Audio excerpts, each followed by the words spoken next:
নভেম্বরের মধ্যেই শেখ হাসিনা বাংলাদেশে ফিরে আসবেন। তিনি এখনো বাংলাদেশের বৈধ প্রধানমন্ত্রী according to the constitution of Bangladesh. বাংলাদেশের সংবিধান অনুযায়ী শেখ হাসিনা বাংলাদেশের প্রধানমন্ত্রী। শেখ হাসিনা যে পদত্যাগ করেছেন, কার কাছে পদত্যাগ করেছেন, এই পদত্যাগ পত্রটা আমরা এখনো কেন দেখতে পাচ্ছি না? এবং সেনাপ্রধান সহ আমরা সবাইকে বলেছি অনতি বিলম্বে এই পদত্যাগ পত্রটি জাতির সামনে উন্মোচন করতে হবে, জাতির সামনে প্রকাশ করতে হবে।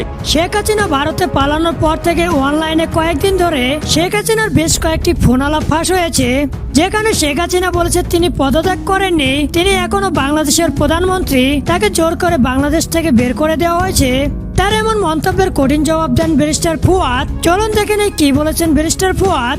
হাসিনা রিজাইনও করেছে, আমি তার সাইন চিঠি পর্যন্ত নিজে দেখেছি। কয়েকজন সাংবাদিককে জিজ্ঞেস করেছি, ওনারা সত্যতা স্বীকার করেছেন এটা। অতএব এটা সেকেন্ডারি, এটা খুবই অগুরুত্বপূর্ণ একটা ব্যাপার। কোনো অভ্যুত্থানের পরে যখন কোনো সরকারকে ফেলে দেওয়া হয়, সেই ফেলে দেওয়া সরকারের বৈধতার আলোচনা আর প্রাসঙ্গিক থাকে না। তাহলে যার সিংহাসনে আরোহণটাই অবৈধ ছিল, যিনি প্রথম দিন থেকে অবৈধ শাসক ছিলেন, তাকে বৈধভাবে সরানোর প্রশ্ন কেন আসতেছে? শুধুমাত্র বৈধ নির্বাচিত শাসককেই বৈধভাবে নির্বাচনের মধ্য দিয়ে সরানোর প্রশ্ন থাকে এবং সেটা প্রাসঙ্গিক। শেখ হাসিনাকে এনে 118 বার ফাঁসি ও 100 বছরের জেল দেওয়ার কথা বলেন রাজনীতিবিদ ডক্টর কাজী মনিরুজ্জামান মনির।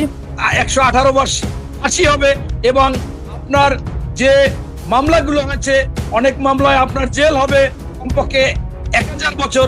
শেখ হাসিনা ও তার নেতাকর্মীদের রুখে দিতে দলমত নির্বিশেষে সকলকে ঐক্যবদ্ধ থাকার আহ্বান জানান সমন্বয়ক সার্জিস আলম।